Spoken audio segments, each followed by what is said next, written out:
Boa tarde a todos. Mais um programa Vitrine Social e Saúde, com o tema hoje, como lidar com os momentos de crise. E para falar sobre esse tema, nós temos aqui a doutora Fernanda Ubiali Milhurim, psicóloga clínica, formada pela Universidade de Uberaba, especialista em terapia de casal e família pelo Instituto Poiese de Terapia Familiar. Seja bem-vinda, doutora Fernanda. E está aqui comigo também a doutora Ina Márcia, e ela vai fazer a leitura de um poema para nós. E quero agradecer também todos os nossos ouvintes que estão pelas redes sociais, pelo YouTube, pelo FM, pelo aplicativo da rádio. Sejam todos bem-vindos e fiquem à vontade.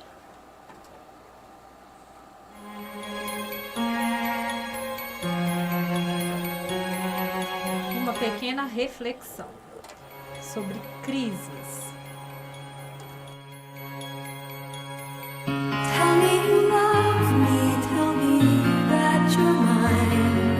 Crises. Quem ainda não passou por uma? Pode ser pessoal, financeira, afetiva, amorosa, social ou familiar. Qualquer uma é difícil de enfrentar. Quem ainda não se viu perdido em nenhuma dessas situações? O difícil é desenvolver habilidades que te façam passar pelas provas. Mas não há quem não passe pelas crises que não ultrapasse os seus limites de aprendizado. Sendo assim, as crises são as oportunidades que temos para sairmos da nossa zona de conforto e alcançarmos um outro patamar de superação. E aí sim, recomeçarmos renovados. É com essa pequena reflexão que a gente começa o programa de hoje, Fernanda, falando de como lidar com esses momentos de crise. Afinal, todos nós estamos passando por esse momento ou não? Primeiramente, eu queria agradecer o convite mais uma vez. É sempre um prazer estar aqui com vocês. E sim, a gente pode dizer que todos nós, em algum momento da vida, aliás, em vários momentos da vida, passamos por crises.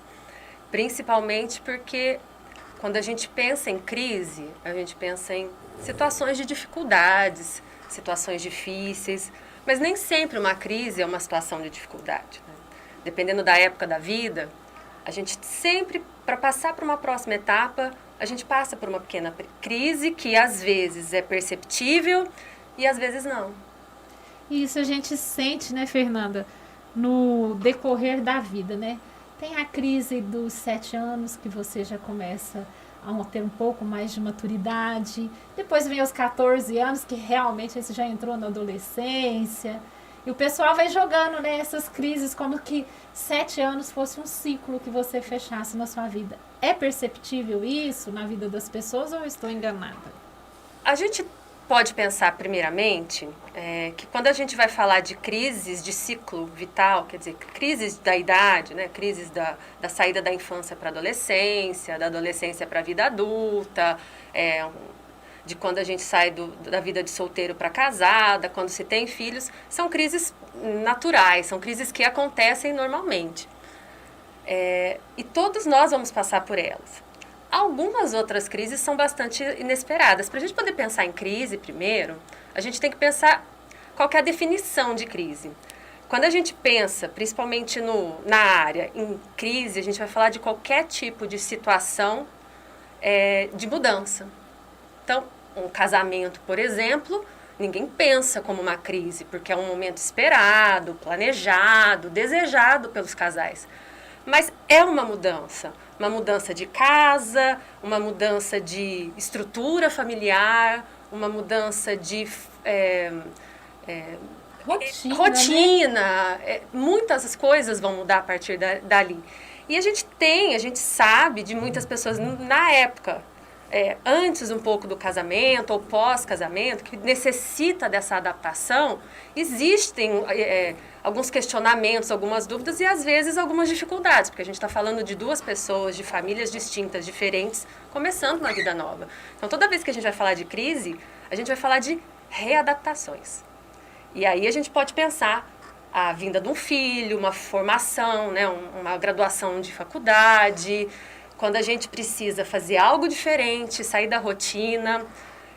Outra coisa que a gente fala também, né, a gente sai daquilo que a gente chama de homeostase. Quando a gente fala de homeostase, né, o corpo da gente está sempre trabalhando em homeostase. Quer dizer, tentando manter a temperatura do corpo constante. Então, quando a gente sua, faz uma atividade física e sua, é o corpo tentando manter a temperatura. A crise, quando a gente vai falar, então, no âmbito relacional, pessoal, né, social, é quando a gente sai da homeostase. A gente está naquela rotina, naquele ritmo, naquele jeito de viver e algo faz essa mudança. Então, a nossa tentativa é sempre voltar para a homeostase.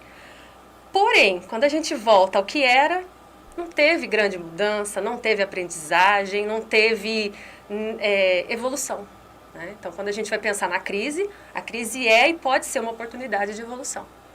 De melhorar, né? De novas oportunidades. A questão vem o aprendizado, né? Sim. Se a gente tirar disso o proveito, é muito bom, né? Então, nós podemos dizer que esta pandemia é uma crise, doutora Fernanda? Com certeza. Uma daquelas inesperadas, né? Ninguém imaginava que isso aconteceria. Há anos a gente não passa por algo como está se passando agora e mudou a vida de todo mundo, né? No âmbito global. Então, é uma crise que precisa de soluções e ferramentas novas para se reorganizar. Aliás, a gente está aí há quase um ano se reorganizando, se readaptando, para a gente não ficar nesse estado, né? As pessoas começam a ficar ansiosas, estressadas, preocupadas, porque a gente vai falar de incertezas. As crises também são momentos de incerteza, porque a gente sai da zona de conforto, aquilo que a gente espera, que a gente planeja, porque a gente tem a tendência de planejar a vida, né? Sim. E isso é ótimo, a gente precisa planejar. Porém, a vida vem e traz algumas coisas que a gente precisa encontrar novos caminhos, né? Então, a pandemia que a gente está vivendo, ela é uma situação difícil, é uma crise em termos de problemas e dificuldades que a gente tem que enfrentar, mas quem conseguir ter sabedoria e capacidade, encontrar, né, desenvolver capacidade e habilidade de adaptação, passa por essa crise com muitas perdas, e eu não falo só em perdas de pessoas queridas, mas muita coisa vai ficar para trás, né? A gente vai acabar deixando muita coisa para trás do que a gente fazia antes para focar no agora. E esse agora também com foco de futuro para a gente poder ter uma mudança que, como é que eu posso dizer? Que dê uma certa armadura para a gente enfrentar as próximas crises. Toda crise é assim. A gente passa como se a gente estivesse numa linha reta, uma crise acontece. Se a gente pula, ou a gente ignora essa crise, ou a gente não aprende com essa crise, ou a gente não cria ferramentas para essa crise, a gente não evolui. O nosso objetivo é encontrar formas diferentes de lidar com a crise para essa linha subir. E aí, uma próxima... mudar de patamar, né? Exatamente. A gente vai mudar para um outro plano, para um outro patamar de vida. E é assim que a gente cresce enquanto pessoa, né? É verdade. Imaginando assim, na verdade a crise ela é um trampolim para a melhora. Pessoas que às vezes ficam com medo, se acuam e não tentam se superar para poder vencer essa dificuldade, às vezes vão se manter na crise e vão se perder com o tempo e não vão conseguir dar o salto para enfrentar a nova crise, né? Vão ficar perdidas. Então, acho que o objetivo é incentivar essas pessoas a se superarem, a lutarem e vencer as crises que, igual você disse, acabou uma, chega outra. Uhum. É o ciclo, né? As pessoas acabam se estacionando, congelando no tempo, né? É claro que quando a gente fala de determinadas crises que são muito difíceis de enfrentar, A gente fala de uma perda de alguém querido, que demanda um tempo. O luto é um processo, né, que a pessoa precisa passar para poder enfrentar e seguir a vida. Quando a gente fala em crises em que a pessoa não dá conta de lidar sozinha, é preciso ajuda. Mas ter ajuda não significa não passar pela crise, pelo contrário, é criar estruturas, ferramentas para poder ultrapassar, para poder conseguir viver a vida de uma outra maneira. Eu costumo dizer no consultório, eu costumo fazer uma analogia com o pessoal que faz crossfit, por exemplo, né, ou quem faz alguma atividade física com peso, em que as pessoas não costumam usar a luva. Eu costumo usar a luva, eu gosto de usar a luva. Mas as pessoas, para elas conseguirem pegar pesos mais altos, pesos mais pesados, elas pegam o peso e começam a criar calos, né? Uhum. E esses calos no começo doem, é muito difícil, às vezes sangra. Com o passar do tempo, ele vai criando uma camada, uma estrutura que permite que não doa mais. A crise, ela é uma possibilidade de criar calo na vida. Se a gente não cria calo, a gente não consegue mais carregar tantos pesos que a gente acaba carregando, né? Isso é verdade. Agradecer aqui o pessoal que está acompanhando aqui a gente pelo YouTube, tá? A dona Adelina Melhorinha, a dona Edna Marta, Dário Batista, a Eleusa Ribeiro, a professora Ana Maria Vogel, tá? A Ana Maria Cristina, a Maria Alves.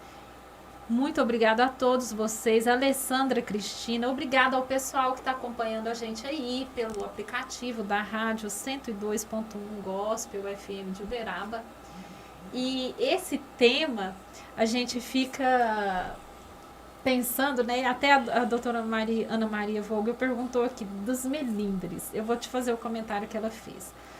Ela perguntou, você acredita que a crise dos jovens, tudo está ruim, tudo está difícil, muito melindres, é devido, além das outras etiologias, ao excesso de solicitude dos pais atuais?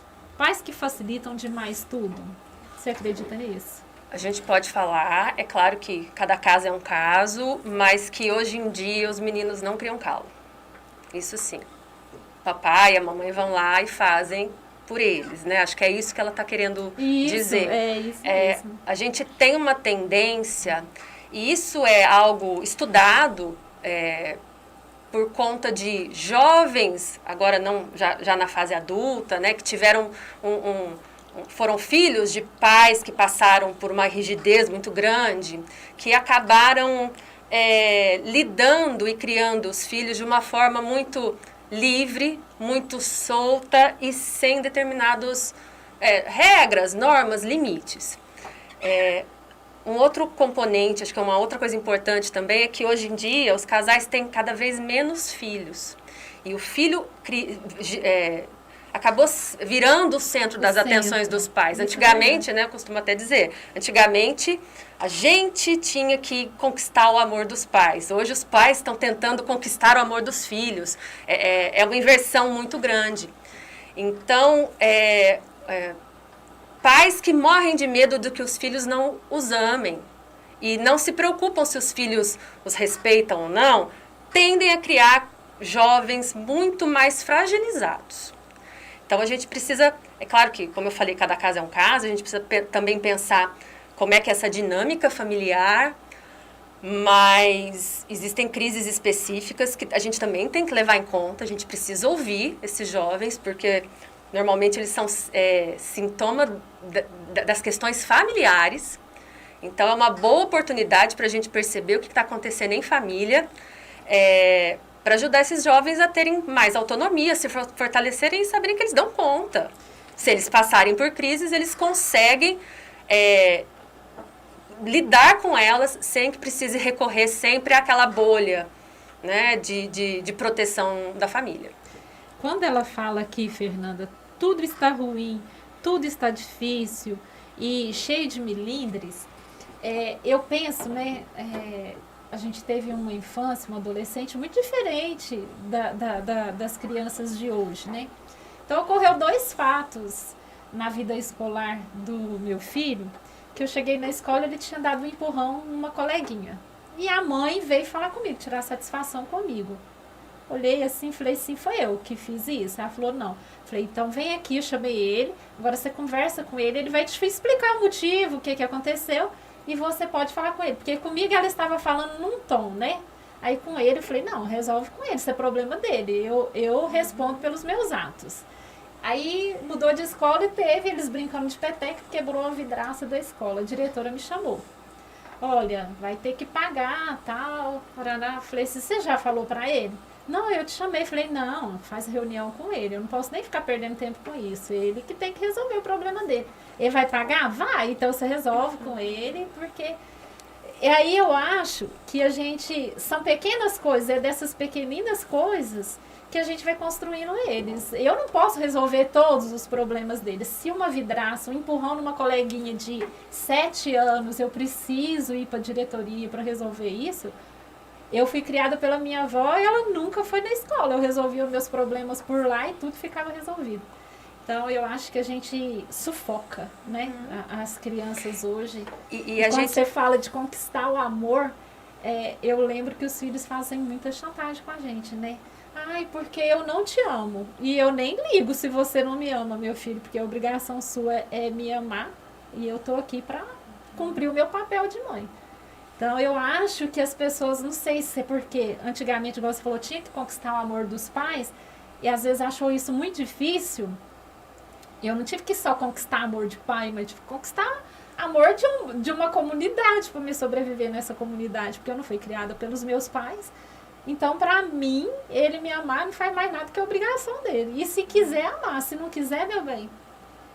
É que hoje em dia... eu não sofro com isso. Sim, porque tem-se uma ideia que os pais têm que ser amigos dos filhos. Amigos eles encontram na escola, no clube, na rua, né, de casa. Hoje em dia não se tem mais isso, né, mas antigamente a gente brincava na rua, tinha amigos da rua. Mas pai e mãe têm função de pai e mãe. E é claro que é importante ter um ambiente, né, facilitador de conversa. De confiança, né? Sim, e que o jovem possa chegar aos pais e dizer, olha, está acontecendo isso, isso, isso. Não são todas as crises que eles dão conta de passar sozinhos. Mas aquilo que é possível cria autonomia e ajuda essa criança, esse jovem, a dar conta das crises que vão vir na vida.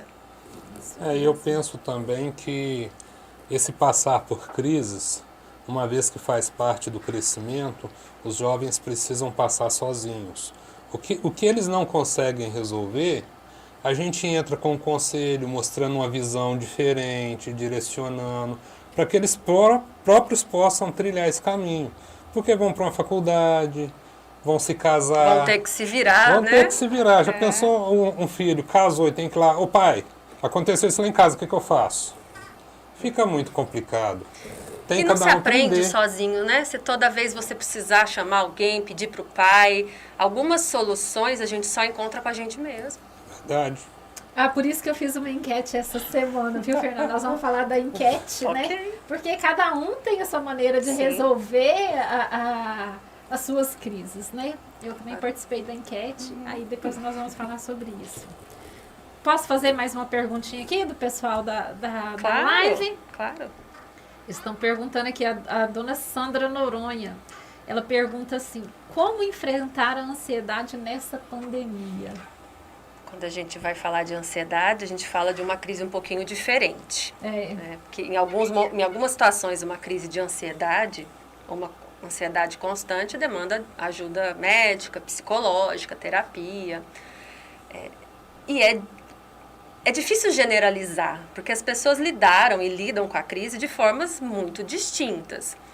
Mas a primeira coisa que a gente precisa pensar é que a gente não sabe, a gente não tem certeza, mas essa pandemia vai acabar.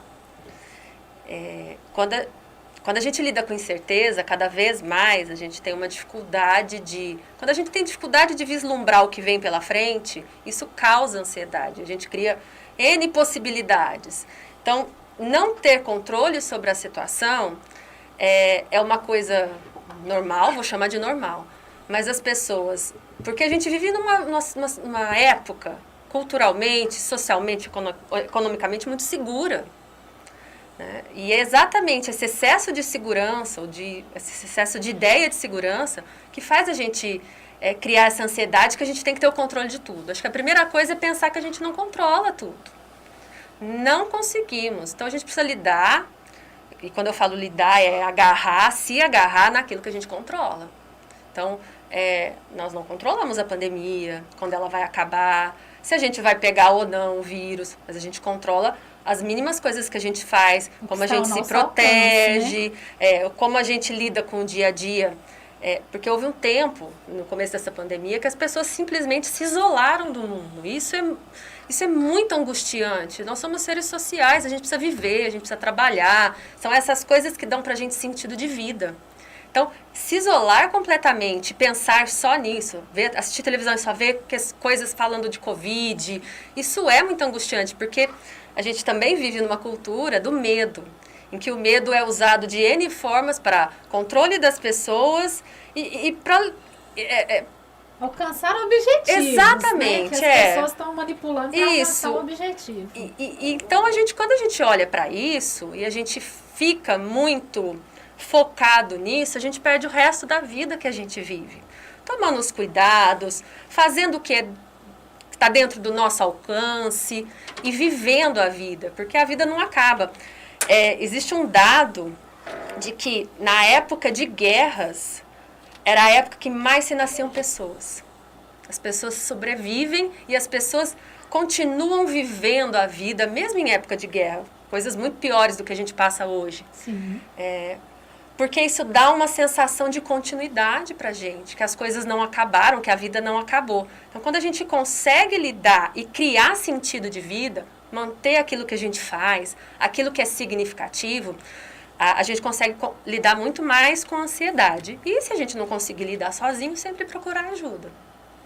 E a gente começar a acreditar um pouco em nós mesmos, né? Nesse processo de superação. Se não dá para superar um mês, supera um dia, né? Seja gradual, né? Sim. Um dia de cada vez, né? Para ficar mais fácil, porque às vezes essa ansiedade, eu imagino, assim, eu passo por ela também, porque a gente não sabe da consequência do fim, né? Como que vai ser esse novo recomeço? A gente pensa em crises políticas, financeiras, como que vai estar a minha vida, como que vai estar a vida dos meus filhos, e nem por isso a gente deixou de caminhar. Sim, a gente tem que pensar que a gente tem que fazer a nossa parte. Se a gente focar na nossa vida, e a gente fala isso em tudo, às vezes as pessoas querem salvar o mundo, e as pessoas não têm o poder de salvar o mundo. Se a gente faz no nosso microcosmo, dentro da nossa casa, junto com os nossos vizinhos, na nossa vida, eu acho que a gente consegue muito melhor alcançar esses objetivos e viver. A gente precisa viver o dia de hoje, a gente tem que pensar no dia de amanhã, mas cada um do seu jeito, cada um no seu espaço. Se a gente ficar esperando soluções que vêm de cima, aí a ansiedade não se controla, a ansiedade consome. Eu vejo essa questão da socialização, que tem uma mudança muito grande que nós não entendemos ainda. Porque as pessoas, os jovens, as crianças trancados em casa, eles têm amigos de rede social. Na rede social, eu sou qualquer um e falo o que eu quero falar, bem pensado. Eu não sou espontâneo, eu não tenho amigos reais, eu não tenho contatos reais. E foi um prejuízo muito grande desse tempo de isolamento, essa falta de socialização. Está se pretendendo uma ressocialização através da volta às aulas presenciais, num esquema de vai uns dias, não vai, de revezamento, com espaçamento. Eu não sei o tamanho do prejuízo que já houve, o tamanho do prejuízo que vai formar e como vão ser as outras gerações pós-pandemia. Tem alguma coisa já estudada a respeito, uma opinião sua que possa dar uma luz nesse sentido? Esse é um assunto que ele é um pouco polêmico, porque existem N vertentes, né, que dizem que não, tem que ficar, tem que proteger, tem que ficar o máximo possível em casa. Existem vertentes que dizem que não, crianças e jovens têm que sair de casa. Até porque, né, dentro dos limites, nós também estamos saindo, nós estamos aqui, Sim. com tudo controlado, dentro do que a gente consegue fazer, mas as coisas estão acontecendo, a vida lá fora está acontecendo. E para crianças e adolescentes é muito importante esse contato, essa socialização, esse sair de casa. Está sendo muito comum crianças e adolescentes com crises de ansiedade, crises de pânico, com situações de depressão, porque não conseguem acompanhar o dia inteiro de aulas online e não estão em contato com os colegas com quem eles viam todos os dias, com quem eles conviviam sempre. Se para a gente às vezes é difícil, para eles acaba sendo muito mais difícil. Então, é claro que essa pandemia trouxe à tona uma possibilidade do virtual usado de uma forma mais constante, mais concreta. É importante. Mas não dá para se pensar que a partir de agora a gente vai viver dentro de casa ou atrás de um computador e que isso vai ser a vida e se socializar.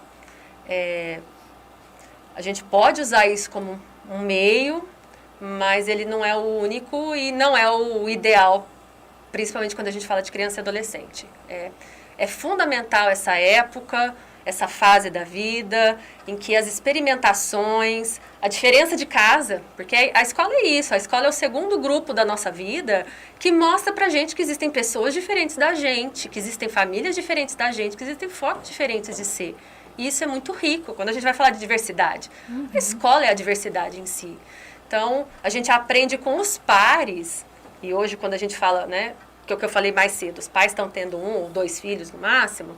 Então, lidar com os pares é aprender a lidar com a vida, com o respeitar, o enfrentar, o não concordar, o discordar na maior parte das vezes, mas respeitar o que o outro diz. Isso é fundamental. E eu acredito, você perguntou a minha opinião, né, Elias? Eu acredito que isso precisa ser feito, sim, presencialmente. De uma forma híbrida, que seja, dias sim, dias não, mas que em algum momento essas crianças precisam voltar para a escola, sim. Existe um prejuízo muito grande, emocional, educacional, dessa aprendizagem à distância. Então, vamos ver, né, como é que as coisas vão se delineando a partir de agora, mas é quase um ano perdido e que a gente não sabe, sim, se terá consequências lá na frente. Quando a gente fala de crianças de classe média alta, a perda educacional vai ser menor. Ainda vai ter. Mas quando a gente fala de crianças carentes, crianças de baixa renda, isso vai se delinear, isso vai ser percebido até daqui 15 anos, né? Infelizmente. Com certeza. Fernanda, por que muitas vezes é tão difícil para as pessoas enfrentar e até mesmo superar as crises que a vida impõe?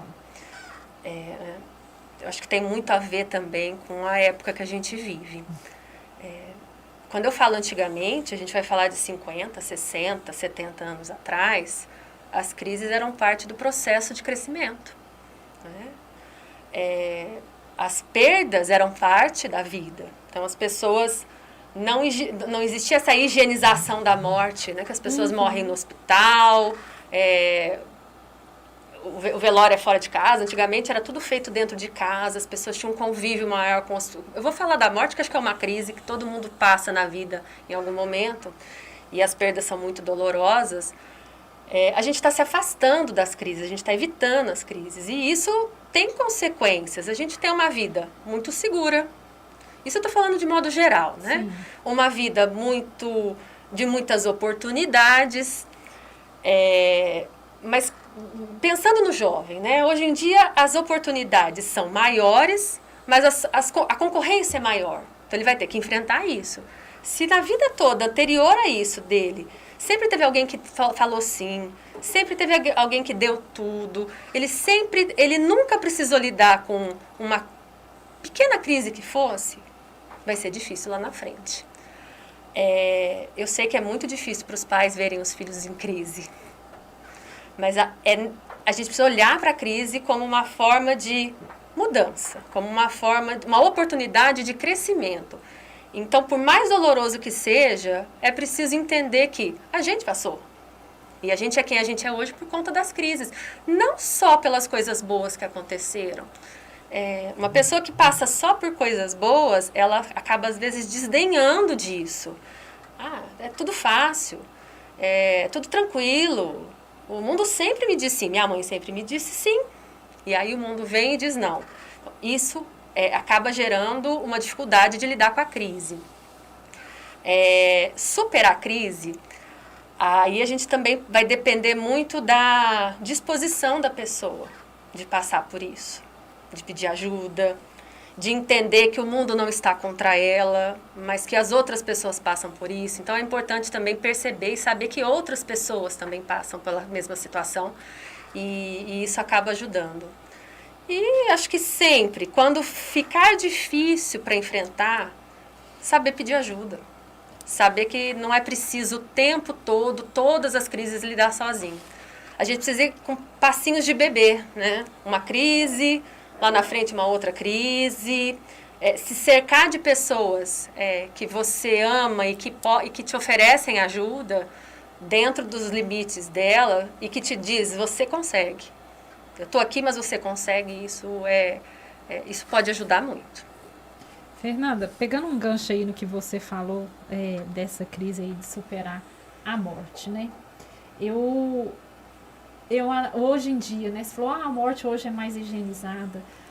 Tem a questão da longevidade, porque as pessoas tratam mais da saúde, né? E a gente prolonga esse tempo de sobrevivência e se a gente pudesse, a gente apagava a morte, né? E antigamente, perder um filho com 30 anos era até comum, né? Hoje se a pessoa se envolve num acidente, acontece qualquer coisa, é um choque muito grande, porque é uma coisa inesperada e é uma coisa que hoje em dia nós não estamos prontos para enfrentar, né? Eu acho que o luto de hoje é muito mais prolongado, eu não sei se é por conta da gente estar mais fragilizado ou da gente estar tentando fazer isso mesmo, né? Apagar a morte, porque a gente vai prolongando a vida, né? Aí eu fico pensando, né? Quando às vezes eu comento em morte, às vezes a morte é uma coisa que me acompanha de criança. Nossa, mas tem muita morte na sua vida. Tem, mas eu superei muitas, né? E provavelmente é por isso que hoje você fala melhor sobre a morte, lida melhor, aceita melhor. Não quer dizer que a gente não vai sofrer quando perdeu. Não vai sofrer, isso que eu entendo. Eu passei por muitas perdas também na minha vida, Ina. E por mais que eu sinta a saudade e chore, e tenha dias que aquilo dói em mim, cada uma dessas perdas me fez quem eu sou hoje. Cada uma das crises que eu passei contribuíram para eu chegar onde eu tô, para eu entender e aceitar muitas coisas que lá no passado eu não aceitava. Então, entender que existe uma dualidade, só a vida porque é a morte, só a morte porque é a vida. Então, entender que são duas coisas que se interligam e começar a lidar com a morte não como algo que nunca vai acontecer, né? A medicina trouxe muitos ganhos em termos de qualidade de vida, longevidade, como você disse, mas a gente precisa pensar também que a medicina não faz milagres. Uhum. E que a gente tem que saber que em algum momento a morte vai chegar. Se a gente não pensa na morte, a gente vai jogando para debaixo do tapete, ela vira um monstro, porque a gente imagina ela como a pior coisa do mundo. Mas se a gente convida a morte, ou melhor, o assunto sobre a morte, né? Uhum. Sobre falar sobre isso, quanto é doloroso, principalmente quando a gente vai falar com jovens, não quero falar sobre isso. Né? Em situações de crise, em que pensam em morrer, a gente precisa conversar sobre isso e não falar, olha, não está acontecendo, para de bobagem, porque falar sobre isso ajuda a gente a, primeiro, ampliar o nosso entendimento e, segundo, aceitar algumas coisas que são inevitáveis e entender que aquilo que às vezes a gente teme precisa estar no nosso dia a dia. Senão aquilo fica como uma sombra que vai rondando a gente eternamente e nos controla. Porque é aquilo que nos persegue nos controla. Então, poder falar sobre isso, né? Eu costumo dizer assim, ó, chama aquilo que você tem medo para conversar e falar, tá bom, o que você quer com isso? E fala sobre o medo. A gente não enfrenta crise sem encarar o medo de frente. A gente só esconde ele debaixo do tapete. Essa é uma questão bem interessante. A morte, o ser humano, eu acredito que ele não está preparado para morrer. Dificilmente uma pessoa vai se dizer preparada para morrer, em raríssimos casos. E muitas vezes as pessoas vão chegando a uma certa idade, começam a planejar e até falar da própria morte como... E minha mãe fez isso. Foi falar com o meu filho, com o Rafael, porque daqui um tempo eu não vou estar aqui mais, porque eu posso morrer, porque eu já estou velha, que não sei o quê. Ele virou para ela no telefone e falou para ela assim, ô vó, eu não estou pronto para... Como é que ele falou bem? Não estava pronto para essa perda. Mas o termo que ele usou, eu não tô pronto para esse evento. Com quem diz? Não é hora de falar disso. A gente nunca está pronto. Não, a gente né? não está pronto e é uma coisa que acaba sendo consequência. Ou vai ser consequência da idade, porque viveu muito e acabou os recursos de vida, ou é consequência de um caminho errado que escolheu, que vai levar a uma morte prematura, é consequência de uma doença que ocorreu acidentalmente no percurso e a pessoa não conseguiu se curar. Quem morreu passou pela experiência e os que ficam aqui têm que superar essa experiência. Então eu acho que também faz parte do crescimento e do aprendizado saber encarar o destino que todos nós teremos. A gente precisa acolher aquilo que a gente não controla, para a gente poder aproveitar o tempo que a gente tem de vida, né? Então, a gente sabe que a gente vai morrer em algum momento, a gente não sabe quando. Quando a gente tem a oportunidade, se a gente chega mais velho, está com uma doença muito grave, a falar sobre isso, é uma excelente oportunidade de aproveitar a vida. Não pensar na morte, é estar sempre distanciando ela e não aproveitando o que a gente vive aqui. Então, sim, a gente tem que... É difícil, mas a gente tem que aceitar que ela faz parte do processo do nosso tempo aqui, né, na Terra. Fernanda, existe alguma crise que é mais difícil de superar? Nós já debatemos bastante morte, mas assim, eu sei que essa é uma difícil de superar. Tem mais crises que são difíceis de superar? Isso é muito individualizado. Vai de pessoa para pessoa, vai como essa pessoa encara as questões da vida. Então, eu não sei dizer se existe uma crise mais difícil. A mais difícil talvez seja aquela que você esteja passando no momento. Mas perdas muito, como é que eu posso dizer? Muito inesperadas, né? Pais que perdem filhos, por exemplo, que a gente diz que não é a lei natural da vida, são mais difíceis de se superar. Claro que tem pessoas que conseguem lidar com isso, outras pessoas que fingem que conseguem lidar com isso de uma forma mais fácil, mas às vezes precisa sim de uma ajuda. Então, quando a gente fala de crises difíceis de se superar, são exatamente aquelas crises em que a gente não consegue superar sozinho. É impossível? Não. Existem algumas situações de desespero, de perdas, e aí não são só perdas de pessoas queridas, mas às vezes uma pessoa que perdeu tudo do patrimônio, que perdeu a família toda num acidente, isso fica uma dificuldade, às vezes um medo de viver, porque os outros não tiveram oportunidade de viver. Existem situações em que a gente tem que tomar muito cuidado e cautela, que chegam no consultório, em que a pessoa não aguenta mais viver. Essas são situações em que a gente precisa lidar com o limite da pessoa, ajudá-la a entender a importância, o sentido que ela constrói na vida. Eu acho que isso é fundamental. Para a gente dar conta de lidar com crises, a gente tem que ter um sentido de vida. Porque se a gente não tiver um sentido de vida, e não é assim, eu vou fazer tal coisa amanhã, ou vou... Não, por que eu estou aqui? né? Sei lá, de bilhões, trilhões de espermatozoides, por que eu? Né? O que eu quero fazer com a vida que eu estou aqui? Quando a gente consegue encontrar esse sentido, e o sentido é muito particular de pessoa para pessoa, esse sentido é criar os filhos, um sentido do outro é ajudar as pessoas, o do outro é crescer financeiramente, pessoalmente, ter uma família. Então, quando a gente consegue identificar o nosso sentido de vida é pessoal. Então, quando alguém chega no consultório desistindo da vida, a gente precisa entender ou ajudar essa pessoa a encontrar o seu próprio sentido de vida.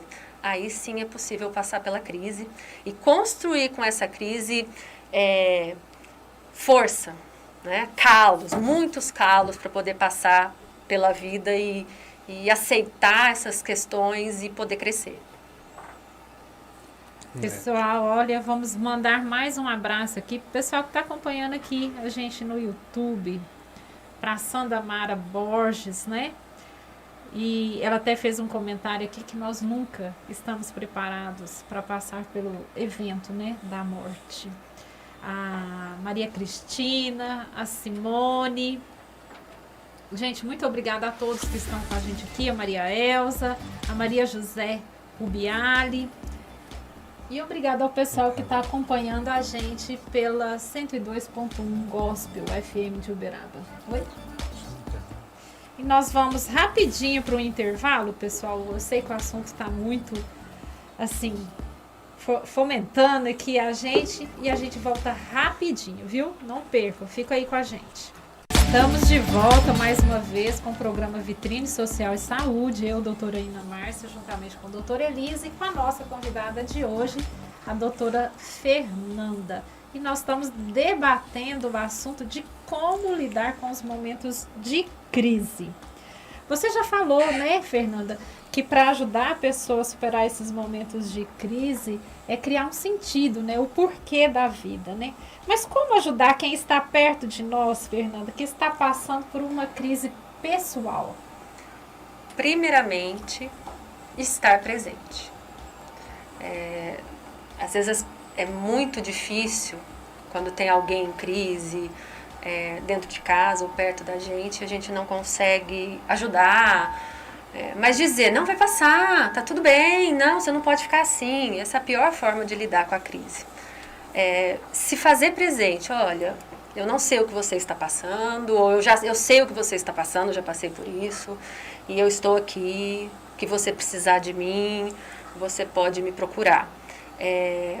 Algumas pessoas também procuram ajuda espiritual, né? Uma igreja, não importa a religião, mas é uma forma de lidar com a crise e isso traz conforto, isso também traz sentido de vida, que é o que a gente falou agora há pouco, isso, né? E se for uma situação que precisa de uma ajuda médica e psicológica, ajudar essa pessoa a pedir essa ajuda. Porque quando a gente fala de crianças e adolescentes, os pais podem fazer, né, esse contato, mas se a pessoa estiver consciente de si, for responsável por si mesma, ela precisa querer essa ajuda. Então, orientar e, se possível, levar essa pessoa, né, ao médico, ao psicólogo, é uma forma de ajudar também. Fernanda, quando você fala assim, como ajudar a pessoa assim, que está próximo da gente, muitas vezes a pessoa, quando está na crise, ela quer só carinho, atenção. E quando você chega e fala para a pessoa, olha, mostra a realidade para a pessoa, ajuda ou você está mais atrapalhando? Depende do tipo de crise. Há crises em que a gente precisa puxar a orelha. Olha, né? Porque a pessoa está com preguiça de crescer. Isso. Ou que está doloroso. Existem formas de puxar a orelha que não são, né, agressivas ou desrespeitosas. Sim, sim. Mas a gente pode ajudar, sim, mostrando como a vida é para a pessoa, para o jovem, por exemplo, né, que a gente está falando. Mas também mostrar o outro lado, de acolhimento. Né? Eu sei que não é fácil. Às vezes, um pai para um filho não é fácil, para mim também. Mas vamos procurar uma forma de resolver, isso vai passar. Às vezes, você disse de dar um carinho, dar uma ajuda. Em alguns momentos a pessoa precisa ficar só. Também é importante respeitar isso. É claro que quando isso chega a um extremo, a gente também precisa prestar atenção. Essa pessoa está se colocando em risco, essa pessoa só piora, mas cada pessoa vai precisar de uma forma ou de uma ajuda diferente. Então a gente precisa também sentir aquilo que a gente tem de proximidade e contato e intimidade com a pessoa que nos ajuda a ajudá-la. Eu acho que muitas vezes a gente tem dificuldade de ouvir. As pessoas estão precisando falar e a gente está querendo falar em cima, querendo dar conselho em cima. E a pessoa precisa falar, precisa só de um ouvido para escutar, precisa do momento dela ali quietinho, e a gente atropela as coisas, né? Isso sempre não é bom. Ouvir sem julgar, né? Exatamente. E perguntar, olha, você me disse tudo isso, posso te dizer algumas coisas que eu acredito, ou que eu acho que são importantes? Isso também cria um respeito pela dor do outro. Uma crise também é um momento de dor. Até porque ele está em crise com um ponto de vista muito fechado, e quando a pessoa está pronta e se permite ouvir, muitas vezes uma palavra abre um leque de opções onde ele não estava conseguindo enxergar. Claro, e as pessoas precisam passar por alguns momentos e lidar com aquilo do jeito delas. Às vezes a gente não concorda, às vezes a gente acha que tem que ser... Como eu tive uma experiência X, meus filhos, meus amigos, meu marido vai ter que passar da mesma forma que eu. E não, a pessoa precisa do tempo dela, o tempo das pessoas é muito particular, muito individual. Diante disso aí que você falou, o tempo da pessoa é muito particular, muito individual. Eu queria agradecer a todas as pessoas que participaram da enquete que nós fizemos. E eu achei assim, né, muito engraçado que eu fiz a pergunta, né, fiz a enquete. Numa parte eu perguntei, o que você faz quando você está com crise, né? Aí um pessoal falou, senta e chora, né? Aí outras pessoas faz piada. Essa diferença de relação com a crise, Fernando, o que quer dizer isso? Um senta e chora, o outro faz piada. Tem gente que chora e ri ao mesmo tempo, né? Não, também é algo muito individual e a gente precisa saber que ponto dessa crise é preciso chorar e que ponto é preciso levar com bom humor, porque assim, o bom humor é uma das melhores formas de lidar com a vida, com as dificuldades da vida. Se a gente se leva sempre muito a sério, se a gente vive a vida com um jeito amargo de olhar para ela, coitado de mim, nossa, eu estou sofrendo de novo, nossa, eu não dou conta, nossa, só comigo. A gente, como o Dr. Elias falou, a gente se fecha. A gente se fecha num universo que a gente não consegue perceber que não é tudo com a gente. Não é só a gente que passa por isso. Então, se levar menos a sério e não esperar, né, que a vida só traga benesses, só traga coisas boas. A gente entender que tem as partes difíceis. Mas lidar com bom humor é um dos melhores remédios. Já se diz, né, desde das nossas bisavós, né? O bom humor é o melhor remédio. Então, sim. Existem extremos de formas de lidar, a gente tem que saber que esses dois jeitos são válidos, importantes e dependem de pessoa para pessoa. Mas tem a hora de chorar. Chorar libera muita coisa, a gente coloca muita coisa para fora. Mas rir mostra que a gente não se leva tão a sério. E tudo que bem. Dá para sobreviver, né, dentro de uma certeza, crise, né? Com certeza. Fernanda, como ensinar aos jovens a lidar com as crises da idade, do vestibular, enfim, da vida? Primeiramente, não escondendo que a vida tem crises. Não pintando uma vida cor-de-rosa. Que a vida não é para qualquer um, né? Não. A gente tinha um né? Nós tínhamos um colega psiquiatra que dizia que a vida não é para principiantes. Uhum. Mas a gente pode aprender a lidar com as questões da vida e ensinar aos nossos filhos ou aos jovens que estão perto da gente, mostrando que a vida não é algo fácil, que a vida não é cor-de-rosa, mas que é possível aprender com isso, é possível crescer com isso. Aliás, é fundamental passar por essas situações para crescer. É como uma questão de matemática que a gente acha tão difícil, mas tão difícil, mas tão difícil que a gente desiste e a gente não aprende, né? A gente tem que saber também o momento de parar. Não, isso aqui não é para mim, eu sou das humanas, por exemplo. Mas a gente tem que saber, olha, faz parte do que eu estou passando. Para chegar à próxima etapa da minha vida, eu tenho que passar por isso. E acho que principalmente quando a gente fala dos pais, dos avós, da família, é mostrar que a vida não é um mar de rosas, acolher essas dores desses jovens, as dificuldades, mas mostrar para ele que todo mundo passa, as pessoas passam por isso e que lá na frente vão acontecer outras coisas, mas que e principalmente ajudá-los a construir ferramentas. Quando as crianças são pequenas, é a gente que vai entregando ferramentas para elas. A gente vai dizendo, olha, você consegue fazer isso, olha, isso aqui você não fez muito bem, olha, vamos tentar fazer de novo. A gente que ajuda. Que é o apagar, né, Fernanda, com a borracha. Não deu repetir, certo, né? faz de novo. Exatamente. E desafiar a fazer melhor, né? Ah, mas é muito difícil. Não, mas você consegue. Tô Melhor, aqui, mas você consegue. Melhor é aos poucos. Né? É aos poucos. É por isso que a gente não nasce sabendo. Já pensou um bebê que está engatinhando e começa a andar? Se ele desiste da primeira queda? Nossa. A gente não cresce, a gente não anda, a gente não segue a vida. Então, a gente precisa enfrentar as quedas, ensinar aos jovens que as quedas não são o fim. Pelo contrário, a gente precisa de, 100 quedas para poder levantar e aí correr, que é o que o bebê faz, né? Depois que corre, ninguém segura mais.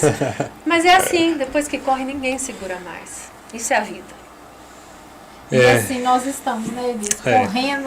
Eu não sei se é a vida que corre atrás da gente, se é a gente que corre atrás da vida. Os dois, né? Fernanda, porque esse não dá para delimitar. Não, né?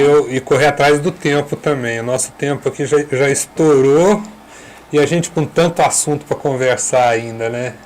Um assunto gostoso onde dá a oportunidade de aprender tanto, de refletir tanto.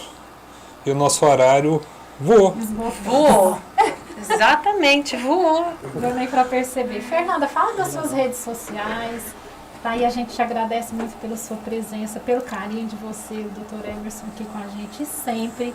E o pessoal da 102.1 também agradece vocês, porque doar tempo não é para qualquer um, né?